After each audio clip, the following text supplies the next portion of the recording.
Hi friends, నా పేరు Surendra. Welcome back to my channel. ఇది లీక్డ్ అప్డేట్స్. 2 లీక్డ్ అప్డేట్స్ వస్తున్నాయి. బట్ ఈ వీడియో మాత్రం ఓన్లీ అనాలిసిస్ మాత్రమే.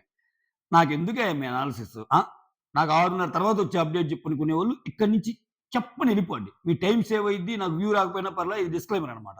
మీరంతా చూసాక నువ్వు మధ్యాహ్నం అది చెప్పావు ఇది చెప్పావు అంటే నేను బయట లీక్డ్ అప్డేట్స్‌ని చర్చిస్తానే అసలు ఎవరు ఎల్లుండొచ్చు. నబీల్ డేంజర్ జోన్‌లో ఉన్నాడు. నబీల్ ఏవి రెడీ అయిందని వస్తుంది. ఎస్‌పీ ఎలిమినేట్ అయిందని వస్తుంది. వీటిని నా అనాలిసిస్ పరంగా ఎవరు ఎల్లుండొచ్చు అనేది ఈ వీడియో. అంతేగాని ఇదే ఈళ్ళే ఎళ్లారని చెప్పేది కాదు. వీళ్ళే వెళ్లారు అని తెలుస్తుంది కదా! ఆ అప్డేట్ పక్కా ఇస్తా. అప్పుడు చూడండి. సో, అప్పటి వరకు శనివారం స్వామి ఏం చేయాలా? శనివారం ఇంకా ఇంకా ఏదో ఒకటి మీతో ముచ్చటించాలిగా. దానికి ఓకే అయ్యేవాళ్ళు చూడండి. ఇష్టం లేని మళ్ళా ఈ వీడియో అంతా చూసాక నువ్వు ఎట్ట చెప్పావురా? అసలు అప్డేట్ అది కదా అని చెప్పి వస్తారు దండయాత్రలాగా. అందుకే లీక్డ్ అప్డేట్‌కి, అనాలిసిస్‌కి తేడా తెలిస్తే మీకు అర్థమైపోద్ది. రైట్? ఇది నా అనాలిసిస్ మాత్రమే. రైట్? ఇక నేను నిన్న వీడియో చేస్తా కూడా చెప్పాను. నై నిఖిల్ పోడు. నబీల్ కూడా పోడు. నబీల్ డేంజర్ జోన్‌లో ఉండే ఛాన్స్ ఉన్న 5% మాత్రమే పోడు అని చెప్పా. ఇప్పటికి అదే మాట మీద ఉంటా. నబీల్ ఎళ్ళిపోయాడు. నబీల్ ఏవీల్ అనేది నేనైతే నమ్మను. ఒకవేళ సాయంత్రం నబీల్ నిజంగా ఎలిమినేట్ అయ్యాడంటే నేను ఒప్పుకుంటా. నేనైతే ఎళ్ళలేదనుకున్నానయ్యా. అలా జరిగిందని. మళ్ళా ఇప్పుడు ఇలా చెప్పి నబీల్ నేనేం అనుకోలేదు అట్ట చెప్పను. ఓకే. నబీల్ ఫస్ట్ నుంచి కూడా నబీల్‌కి ఛాన్సెస్ తక్కువ. నబీల్ ఎలా ఎళ్తాడండి అంత ఓటింగ్ ఉన్న పర్సను? అంటే డేంజర్ జోన్‌లో ఉండే ఛాన్సెస్ ఉంది. ఈక్వేషన్ మారితే అనుకున్నాను తప్పితే నబీల్ ఎళ్ళడు. ఇప్పటికి నా దృష్టిలో నబీల్ ఎళ్ళడు. రైట్? సాయంత్రం ఏదన్నా అప్డేట్ రాని. నేనైతే ఈ స్టాండ్ మీద ఉంటా. అవసరమైతే నా అనాలిసిస్ తప్పుని ఒప్పుకుంటా. ఓకేనా? ఇక్కడ మిగిలిన ముగ్గురు ఎవరెవరు? ఎటు దిగి మనం మాట్లాడుకోవాల్సొస్తే పృథ్వీ, ప్రేరణ అండ్ యష్మి గురించి. ఇక్కడ పృథ్వీ చూస్తే పృథ్వీ ఖచ్చితంగా పోడని నేను నిన్న ఎలిమినేషన్‌లోనే చెప్పాను. అసలు పక్కా పోడని. ఇప్పటికి అదే మాట మీద ఉంటా. 10 సార్లు నామినేషన్‌లోకొచ్చి సేవ్ అయ్యాడంటే ఓట్ బ్యాంక్ ఉంటది. ఇంకొకటేంటంటే ఇక్కడ నాకు చిన్న కథ కాదు. ఒకటి ఎక్స్‌ప్లెయిన్ చేస్తాను. సో దట్ మీకు అర్థమైద్ది. ఇప్పుడు 20 మంది కంటెస్టెంట్లు ఉన్నారనుకో. 20 మంది కంటెస్టెంట్లు ఉన్నప్పుడు 20 మంది మెగా చీఫ్‌లు అవుతారు. చీఫ్‌లు అవుతారు. కెప్టెన్స్ అవుతారు. అది ఎలా సాధ్యం? సో ఒక్కొక్కడు 5 సార్లు అవ్వచ్చుగా. ఇప్పుడు ఇది వేరు. ఫస్ట్ చీఫ్‌గా 4 సార్లు అయ్యాడు కదా నిఖిల్ అంటే ఆయన ఒక్కడే లేడు. ఆయనతో పాటు యష్మి ఉంది. యష్మితో పాటు ఇంకోటి క్లాన్ టు క్లాన్. అట్లాగా జనరల్‌గా. ఇన్ జనరల్ బిగ్ బాస్‌ని చూసుకుంటే ఒక 15 మంది ఎంటర్ అయ్యారనుకో. 15 మందిలో ఒకరిద్దరు 2 టైమ్స్ అయినా మిగిలినోళ్ళందరికి ఛాన్స్ వస్తే ఒకరిద్దరికి రాదు సీజన్ మొత్తం మీద. సో ఇక్కడ నేనేం చెప్పాలనుకుంటున్నా అంటే ఫిజికల్ టాస్క్‌లు బాగా గట్టిగా బలంగా ఆడేవాళ్ళు. సపోజ్ ఇప్పుడు నిన్న ఆటో టాస్క్ గురించి మాట్లాడుకుంటారు చూడు నిఖిల్. ఈ టాస్క్‌గా నేను, గౌతమ్, పృథ్వీ, నబీల్ మన నలుగురు ఉండుంటారంటే ఆటో పగిలిపోయేదనుకుంటారు. అట్టెందుకు పెడతాడు బిగ్ బాస్? అందుకే వీళ్ళు ఇద్దరుండరు. వీళ్ళకి సపోర్టింగ్ ఒకరుంటారు. వీళ్ళు తోసే విధంగా గేమ్ ఉంటుంది. ఇయన్నీ రకరకాలుగా జరుగుతాయి. మన కళ్ళకి చూసినప్పుడు మాత్రం పద్ధతిగా జరిగింది కదరా! పద్ధతిగా జరిగింది. రోహిణి గారు విన్ అయ్యారు. ఎక్సలెంట్‌గా ఆడారు. రోహిణి గారు విన్ అయ్యారు. సూపర్ ఆడారు. నేనే చాలా ట్వీట్‌లేసా వాటి మీద. మెసేజ్‌లు పెట్టా ఇన్‌స్టాలో. అయితే నిజంగా పృథ్వీని గెలిపియాలనుకుంటే బిగ్ బాస్‌కి చిటికెలో పని. హ్యాంగర్‌కున్న షర్ట్ ఏసుకొనొచ్చి ఇలా ఎళ్లి, ఇలా వచ్చి you are the mega chief అన్నంత పని. సో, అంటే నేను చెప్తున్నా మీకు అర్థం కావటానికి. సో, ఇక్కడ పృథ్వీని మెగా చీఫ్ నిజంగా చేయాలి. ఎందుకంటే వాళ్ళ అమ్మ విష్ అది. రోహిణిది కూడా లాస్ట్ సీజన్ నుంచి విష్. సో, అక్కడ గేములు జరిగిన సో, నిజంగా మార్చాలనుకుంటే ఏదో ఒకటి చేస్తాడు. నెక్స్ట్ రౌండ్ పెడతాడు. లేకపోతే ఇంకోటి పెడతాడు. లేకపోతే దాంట్లో తప్పులని చూపిస్తాడు. లేకపోతే అసలు గేమ్ ప్యాటర్నే మార్చి పృథ్వీ మార్చే గేమ్ ఏదైనా పెడతాడు. చాలా జరుగుతాయి. సో, ఇప్పుడు చూడు టీ షర్ట్‌లు ఎవరికి ఎలా వచ్చినియి? బిగ్ బాస్ అనుకునే వాళ్ళకే వస్తాయి. మిగిలినోళ్ళకి రాదు. ఎందుకని రావు? ఆయన అనుకునే వాళ్ళకి టైం పోతుందనుకుంటే టక్కన బజర్ నొక్కుతాడు. ఆయన అనుకునే వాళ్ళు చినిగిపోవాలనుకుంటే 40 నిమిషాలైనా బజర్ నొక్కడు. సో, ఇట్లుంటాయి ఆయన వ్యవహారాలు. అందుకే అందరికి అవకాశాలు వచ్చినట్టు కనిపిస్తాయి. మరి చూసే వ్యూవర్‌గా మనకేమనిపిస్తది? ఇదొక్కటి మనకు అనిపియాలి. అంటే 20 మంది ఉంటే 16, 17 మంది ఖచ్చితంగా అవుతారురా వారానికి ఒకసారి. అవును. ఒకడేమో డబుల్ టైమ్ అవుతాడు. కొంతమందికేమో అవకాశం దక్కదు. అవకాశం దక్కనోళ్ళకి లాస్ట్‌లో పిలిచి నువ్వు కెప్టెన్ అవ్వలేదు కదా! ఈ బ్యాండ్ ఏసుకొని ఆనందపడు అంటారు. సో, నేను కూడా కెప్టెన్ అని ఆనందపడతారు. ఎండ్ అయింది. ఇది జనరల్ బిగ్ బాస్ సినారియో జరిగేది. సో, మనం దానికి మించి ఆలోచించగలిగితే ఇప్పుడు 20 మందిలో బాగా గేమ్‌లు ఆడేవాళ్ళు ఒక 5, 6గురే ఉంటారుగా. వాళ్ళ 5, 6గురిలోనే షఫుల్ అవ్వాలిగా మెగా చీఫ్ అనేది టప్పున. ఎందుకు జరగదు? వాళ్ళలో ఒకసారి అయ్యాక వీక్ కంటెస్టెంట్ ఉన్నప్పుడు వాళ్ళ ఐక్యూ బాగుంటే జనరల్ నాలెడ్జ్ గేమ్స్ పెడతాడు. అసలేమి లేకపోతే ఆయన దగ్గర కొవ్వొత్తి ఒకటి పెట్టి కొవ్వొత్తి ఉఫ్ అని ఆరిపోయినోడు మెగా చీఫ్ అంటాడు. అంటాడు ఆయన అంతే. ఇప్పుడు సపోజ్ యష్మిని మెగా చీఫ్ చేయాలని మళ్ళా ఉంది. అందరు నిలబడినని అంటాడు. అందరు నిలబడిన చెప్పి మీ దగ్గరలో ఎవరికి కొవ్వొత్తుంటే ఆ కొవ్వొత్తిని ఎలిగించండి. అక్కడున్న మ్యాచ్ బాక్స్ తీసుకొనని ఆ ముందే కొవ్వొత్తి మ్యాచ్ బాక్స్ 2 పెట్టాక టక్కని వెలిగించిందనుకో మెగా చీఫ్. అంటే అంత సింపుల్‌గా కూడా జరగొచ్చు టాస్క్. అంటే ఇట్స్ ఆల్ అబౌట్ ఆయన చేయాలనుకోవాలి. ఓకేనా? ఈ సోదంతా నేను ఎందుకు చెప్పానంటే మీకు, ఇప్పుడు పృథ్వీ ఏం చేయాలనుకుంటే ఆయనకి చిటికలో పని. వాళ్ళ అమ్మ విష్. చాలా కష్టపడుతున్నాడు. కానీ అక్కడ నిజంగా జెన్యూన్‌గా జరిగింది. మళ్ళా నిన్న జరిగిన గేమ్‌లో జెన్యూనిటీ లేదని నేను చాలా బాగా ఆడింది రోహిణి, అర్హురాలు. నేనే చాలా మెసేజ్‌లు పెట్టాను. సో, ఇక్కడ బట్ చెయ్యాలనుకుంటే ఇంకో రౌండ్ పెట్టో, ఇంకో రౌండ్ పెట్టో ఏదేం చేసి చేయగలడండి బిగ్ బాస్. అది చెప్పడం నా ఉద్దేశ్యం. అయితే అటువంటి సిట్యుయేషన్‌లో ఈ సోదంతా ఎందుకు చెప్పా అంటే, పృథ్వీకి ఆల్రెడీ మైనస్ నిన్న. చాలా బాగా ఆడాడు. చాలా టఫ్ ఫైట్ ఇచ్చాడు. ఆయన అనుకున్న చీఫ్ రాలా. ఇటువంటి పరిస్థితుల్లో ఆయన ఎంతో కొంత జెన్యూనిటీ ఉంటది. ఆ నలుగురిలో. ఆయన మోర్ ఓవర్ 10 వారాలు సేవ్ అయ్యి, 10 వారాలు నామినేషన్‌లోకి వచ్చి సేవ్ అయిన ఒక కంటెస్టెంట్. ఆయన్ని పంపరు. ఆయన పంపరు. నా థాట్ ప్రాసెస్ కరెక్ట్ ఇది పంపరాయన. ఎళ్ళడు. ఎటు పక్క చూసుకున్నా ఆయనకు అవకాశాలు ఎక్కువుంటాయి. ప్లస్ చాలా మంది అనుకుంటారు గౌతమ్‌కి, పృథ్వీకి గొడవ అయిందంటే అసలు యునానిమస్‌గా గౌతమ్ సైడ్ అనుకుంటారు. గౌతమ్ నచ్చని ప్రతి వాళ్ళకి పృథ్వీ నచ్చుతాడు. ఆ అడ్వాంటేజ్ ఎప్పుడు ఉంటది వర్సెస్ గేమ్‌లో. A versus B, B versus C గేమ్‌లో ఇది నేను చాలా సార్లు చెప్పా. అక్కడ ఆ రోజు ఎంత కంటెంట్ అన్నా జరగని, ఒక గొడవ జరిగినప్పుడు, గొడవ జరగటం వల్ల అడ్వాంటేజ్ ఏందంటే, ఒక గొడవ జరిగినప్పుడు ఆ ఇద్దరికే ఉంటది. మిగిలిన పార్టీలన్నీ దూరం అయిపోతాయి. గౌతమ్ తప్పు గౌ పృథ్వీకి పడతాయి. పృథ్వీ తప్పు గౌతమ్‌కి పడతాయి. ఓకే. ఈ వీక్ గౌతమ్ గూడా లేడు. సో, గౌతమ్ నచ్చనోళ్ళందరూ ఆయనకే ఏస్తారు. ఓకేనా? సో, అట్లా ఆయనెళ్ళడు. కాబట్టి ఇంకిద్దరే ఇద్దరుంటారు. ఇంకెవరెవరు? యష్మి అండ్ ప్రేరణ. వీళ్ళిద్దరిలోనే అంటే బయట నబీల్ అని జరుగుతుంది. నబీల్ ఎళ్ళడని చెప్పడానికి రీజన్ చెప్పా.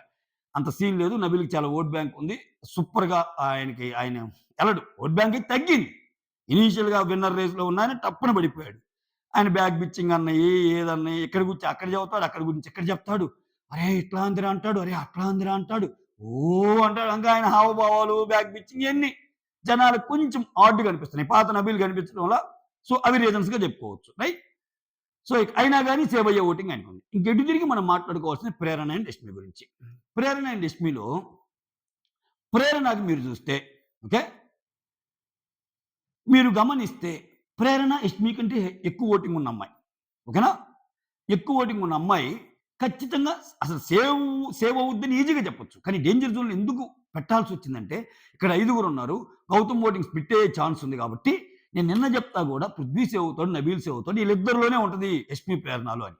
ఇప్పుడు బయట నుంచి లీక్డ్ అప్డేట్స్ వస్తున్నాయిగా. వాటిని బట్టి అనలైజ్ చేస్తే నా అనాలిసిస్ ఇది. అది కరెక్ట్ అని నేను స్టాంప్ వేయటంలా. ఓకేనా? అది కొంచెం గమనించండి మీరు. సో, యష్మినే నిజంగా ఎలిమినేట్ అయ్యే ఛాన్సెస్ ఎక్కువ. ఎందుకంటే చెప్తా చూడండి. ఇప్పుడు ప్రేరణ ఉంది. ప్రేరణ గేమ్స్ బాగా ఆడుతుంది. ఈ మధ్య ఇటు ఎక్కువ వాళ్ళతో తక్కువుంటుంది. ఇటు రోహిణి సైడ్ నిలబడింది. సరే మనసులో ఏమన్నా రోహిణి పృథ్వీ అంటే రోహిణి వైపు స్టాండ్ తీసుకుంది. దానికి రీజన్స్ ఏమన్నా గాని. చాలా మందిని ఆకట్టుకునే ఆట అయన్నీ పక్కన పెడితే అసలు ఇనీషియల్‌గా ప్రేరణ 30% ఓటింగ్ పైనున్నామె. కొంచెం తగ్గుతా వచ్చిందామె గేమ్ బాగాలేక. అట్లానే ఆడితే సూపర్. ఆ నోటి దురుసు వల్ల, ఇంకోటి మనుషుల్ని ట్రీట్ చేసే వే గాని, మనుషుల్ని శేఖర్ భాష అంటాడు చూడు. మనుషుల్ని చూసే చూపు గాని, పురుగుల్లాగా చూడటం గాని ఇవన్నీ. వాటన్నిటితో పాటు బిగ్ బాస్ థాట్ ప్రాసెస్ గాని మనం అబ్జర్వ్ చేస్తే లాస్ట్ వీక్ ఫ్యామిలీస్ వచ్చినప్పుడు యష్మికి ఫ్రెండ్స్ వచ్చారు. ప్రేరణకి ఫ్యామిలీ వచ్చారు. ఏయ్! ఏందిరా ఈ రీజను? ఫ్రెండ్స్ వస్తే ఎలిమినేట్ అవుతారా? ఫ్యామిలీ వస్తే సేవ్ అవుతారా? అది కాదు పాయింట్ ఇక్కడ. ఆ ఫ్యామిలీలో గూడా ప్రేరణకి వాళ్ళ మదర్ వచ్చారు. వాళ్ళ సిస్టర్ వచ్చారు. వచ్చినప్పుడు వాళ్ళ సిస్టర్ అసలు ఈ లాంగ్వేజ్ ఇష్యూలు నడుస్తా ఉన్నాయి. గ్రూపిజం అని. ఆమె ఏం చేసింది? నేను మిస్ ఇండియా తెలంగాణ తరపున నేను కాంటెస్ట్ చేశాను. ఓకేనా? దానికి సెలెక్ట్ అయిన వాళ్ళలో నేను ఒకడిని. అన్నప్పుడు అక్కడ ఎలా ప్రొజెక్ట్ చేశాడు? అంటే ఇక్కడ మీరు లాంగ్వేజ్ గురించి మాట్లాడతారేమో, ప్రేరణ వాళ్ళ సిస్టర్ మన స్టేట్‌ని రిప్రజెంట్ చేసింది అనేది ఒకటి తీసుకొచ్చాడు. ఓకేనా? ఇవన్నీ అంటే జస్ట్ లైక్ దట్ ఇవన్నీ జరగవండి. వచ్చి ఆ గేమ్ చెప్పి ఎళ్ళిపోతే ఓకే. ఇదిగో ఈ యాడెడ్ అడ్జెక్టివ్స్, ఈ యాడెడ్ థింగ్స్ అవుతున్నాయి అంటేనే అక్కడ ఒకటి క్రియేట్ చేయాలనుకుంటున్నాడు బిగ్ బాస్. ఓకేనా? రైట్. దానితో పాటు బిగ్ బాస్ ఏం చెప్తాడు? ప్రేరణ అసలు నీకంటే మీ చెల్లెలే నాకు తెలుసు. మీ చెల్లెలు ఫస్ట్ నుంచి బిగ్ బాస్‌లో వెనకుండేది డాన్సర్స్‌లో అని చెప్తాడు. అంటే అన్నపూర్ణ స్టూడియోలో ఆమె ఎప్పటినుంచో ఉంటుంది. ఆ! బిగ్ బాస్ సంబంధించిన అంటే ప్రేరణ కంటే వాళ్ళ సిస్టర్‌కి తెలుసు. సో, మోర్ ఓవర్ ఆమె చాలా ఐక్యూ గురించి మాట్లాడతారు. ఐక్యూ కంటే ఎక్కువగా నేను మిస్ ఇండియా తెలంగాణకి పార్టిసిపేట్ చేశాను అనటం వేరు. అది అదేసుకోవటం వేరు. ఓకేనా? సో, దానివల్ల ఏంటంటే అక్కడ కొంచెం క్లియర్‌గా అర్థమైపోద్ది మనకి. ఓకే. చేశారు. అంటే కొంచెం ప్రేరణని కొంచెం సెపరేట్‌గా చూస్తున్నారేమో, అంటే ప్రేరణ మీద పడకుండా చూస్తున్నారేమో అన్నట్టు అనిపించే విధంగా ఉంది. నిజంగా గాని ఆమె గమనిస్తే వీళ్ళ ముగ్గురితో విష్ణుప్రియ ఎక్కువ కలిసింది ప్రేరణ కంటే. ప్రేరణ ఒక డిఫరెంట్ గేమ్ ఆడిద్ది. అది మనం చాలా సార్లు చెప్పుకున్నాం. వాళ్ళతో కలిస్తే ఎక్కడ గ్రూప్ అనుకుంటారని పక్కా ఆడిద్ది. అది ఆమె చెప్పింది. ఇప్పటికైనా అర్థమవుతుందా? నేను మీతో ఎందుకు కలిసి ఉండలేదో? పేరెంట్స్ వచ్చాక మాట్లాడుకున్నప్పుడు అలా అని చెప్పి నన్నేయకండి అన్నట్టు అంటది. సో, కానీ బయటికి కనిపించేదేంటి? ఇప్పుడు ఈళ్ళ ముగ్గురు ఏవైతే ఉన్నారో నిఖిల్, పృథ్వీ, యష్మితో పాటు విష్ణుప్రియ వాళ్ళతో ఎక్కువ కలిసిద్ది ఒక రకంగా చెప్పాలంటే. సో, అందుకే నేనెప్పుడు గ్రూప్ గేమ్ అని సంబోధిస్తా. లాంగ్వేజ్ పరంగా మాట్లాడను. లాంగ్వేజ్ పరంగా ఈళ్ళ ముగ్గురు గురించి మాట్లాడాల్సొస్తది గానీ, ప్రేరణ గురించి కూడా ఇంక్లూడ్ చేయాల్సొస్తది గానీ, సో, గ్రూప్‌గా మాట్లాడేటప్పుడు ఈళ్ళది గ్రూప్. ఓకేనా? అటువంటప్పుడు ప్రేరణ ఎళ్ళిపోయే అవకాశాలు కూడా తక్కువ. అంటే బయటొస్తున్న లీక్ అప్డేట్ ఇయన్నీ చూస్తే. ఎందుకని? దానికి ఆ రీజన్ కనిపిస్తుంది. ఇప్పుడు యష్మి. యష్మి విషయంలో జరిగిందేందంటే, బిగ్ బాస్‌లో ఒక ఫార్మాట్ ఉంటది. Love format. Love format. కొన్నాళ్ళు నడిపిస్తాడు బాగా. అంటే నడిపిస్తా అంటే ఈ వీళ్ళలో గూడా ఉండాలిలెండి. నడిపిచ్చాక ఇక్కడేం జరుగుద్ది? దానివల్ల సిట్యుయేషన్ వరస్ట్‌గా అయిపోతుంది. దానివల్ల పర్సనల్‌గా ఇబ్బందవుతుంది అనుకున్నప్పుడు లాగి ఇంక వాళ్ళు ఎలిమినేషన్ టైమ్ వచ్చినప్పుడు ఏం చేస్తారంటే, దాన్ని బ్రేక్ చేస్తారు ఆ ఐస్‌ని. బ్రేక్ చేసి ఆయనకి నీ మీద లేదు, నీకు ఆయన మీద లేదు. నాకు నిఖిల్ అనేవాడు ఒక ఫ్రెండు. మీరందరూ తప్పనుకుంటున్నారు అని యష్మి అంటది. యష్మిని నేను ఆ దృష్టిలో చూడలేదని నిఖిల్ అంటాడు. అంటే అప్పుడు దాకా ఏం జరిగినా, ఏం మాటలు ఎక్స్‌చేంజ్ అయినా అనవసరం. అయన్నీ అయిపోయాక మంచిగా వచ్చేస్తది చూసారా? ఆ మంచిగా వచ్చినప్పుడు ఏందంటే, ఇంకా ఆ మ్యాటర్‌ని అట్లా కట్టడి చేసినట్టు. ఆ మ్యాటర్‌ని తొలగించినట్టు. వెళ్ళేటప్పుడు మంచిగా పంపిస్తాడు. సో, ఇప్పుడు ప్రెజెంట్ యష్మి ఆ పొజిషన్‌లో ఉంది. ఆమె అనే అమ్మాయి నిఖిల్‌తో నాకు డ్రీమ్‌లో వచ్చింది అది ఇది అన్నా గాని తర్వాత ఏం చెప్పింది? అసలు లేదు నాయన you are just my friend అని చెప్పింది. అని చెప్పాక ఒక కంటెస్టెంట్‌ని ఎప్పుడైనా ఇటువంటి విషయాల్లో మంచిగా పంపిస్తారు. సో, ఈ రోజు గాని ఎళ్ళిందనుకో మంచిగా, ఇంకా ఆమెకి కావాల్సింది ఏముంది? ఆమెకున్న నెగటివిటీ మొత్తం పోయినట్టేగా. ప్లస్ వాళ్ళ డ్యాడీ వచ్చి చాలా మంచి పనులు చేసావు, మంచి మాటలు చెప్పాడు. మోరోవర్ ఏందంటే ఈ అమ్మాయి ఇంకా ఎన్నైనా గాని మారదు. చూసావుగా మెగా చీఫ్ నేను సంచాలకుగా కూడా అన్ని తప్పులే చేసింది. సో, ఓటింగ్ కూడా ఈళ్ళ నలుగురిలో ఈళ్ళకే తక్కువ. ఈమెకే తక్కువ. మనం చాలా సార్లు చెప్పుకున్నాం. ఎస్‌పీకి హై ఉన్న ప్రతిసారి ఓటింగ్‌లో ఎవరో ఒకరు బలం తోడైతే తప్పితే ఏం పరంగా లేదు. ఈసారి నలుగురున్నారు. ఓకేనా? నలుగురు ఉన్న గౌతమ్ ఓటింగ్ ఈమెకే పడుతుందని చాలా మంది అన్నా నేనేమన్నాను నా లాస్ట్ వీడియోలో 2 సినారియోలున్నాయి. గౌతమ్ ఓటింగ్ ప్రేరణకేసినోళ్ళు కూడా ఉన్నారు. గౌతమ్ ఓటింగ్ నబీల్‌కేసినోళ్ళు కూడా ఉన్నారు. మీకు తెలియందేంటంటే రైటా? అట్లా అంటే ఇక్కడ జనాలు ఎలా ఉంటారంటే ఇప్పుడు ఒక ఇద్దరున్నారనుకో. వాళ్ళిద్దరు గౌతమ్ ఫ్యాన్స్. ఓకే. బట్ వాళ్ళ సెకండ్ ప్రయారిటీస్ వేరుగుంటాయి ఎప్పుడు. ఏ ఇద్దరిది ఒకటి ఉండదండి ప్రపంచంలో. ఇప్పుడేంటి గౌతమ్ అనే పర్సన్ గేమ్‌లో లేకపోతే నా ఫేవరెట్ పర్సన్ విష్ణుప్రియ. గౌతమ్ అనే పర్సన్ లేకపోతే నా ఫేవరెట్ పర్సన్ పృథ్వీ. గౌతమ్ అనే పర్సన్ లేకపోతే నా ఫేవరెట్ పర్సన్ నిఖిల్. గౌతమ్ అనే పర్సన్ లేకపోతే నా favourite person some X, some Y, some Z. ఇలా ఒక్కొక్కరు ఒక్కోలాగా ఉంటది. చాలా మంది ఏమనుకుంటారంటే గౌతమ్‌కి నచ్చనోళ్ళందరూ నచ్చరు. నచ్చినోళ్ళందరూ నచ్చుతారు అనుకుంటారు. అట్లా ఉండదు. అట్లా కొంతమంది ఉంటారు. అది పిచ్చి అభిమానం ఇంకా. అంటే ఇంకెలా అంటే గౌతమ్‌తో ఫైట్ అయింది కదా! నాకు ఫైట్ అవ్వాలి. గౌతమ్‌తో లవ్ అయింది కదా! నాకు లవ్ అవ్వాలి. అది చూసే పర్స్పెక్టివ్ అది వరస్ట్ అంట నేనైతే. నీకు నచ్చినోళ్ళు కదా కావాల్సింది. అంటే నీకు బాగా నచ్చిన పర్సన్‌లో కూడా కొన్ని నెగెటివ్ క్వాలిటీస్ ఉండొచ్చు. నీకు బాగా నచ్చిన పర్సన్‌కి ఫ్రెండ్ అయినోడు కూడా నీకు నచ్చకపోవచ్చు. నీకు బాగా నచ్చిన పర్సన్‌కి ఎనిమీ అయినోడు కూడా నీకు నచ్చొచ్చు. అది ఇండివిడ్యువాలిటీ. గేమ్‌ని చూసే పర్స్పెక్టివ్. సో, అట్లా ఈయన ఓటింగ్ ఎలా అయినా పడుండొచ్చు. బట్ చాలా మంది ఏందంటే వెబ్‌సైట్స్‌లో జమ్మున ఇలా ఎళ్ళిందని. అందుకే నేను చెప్పింది నిన్న.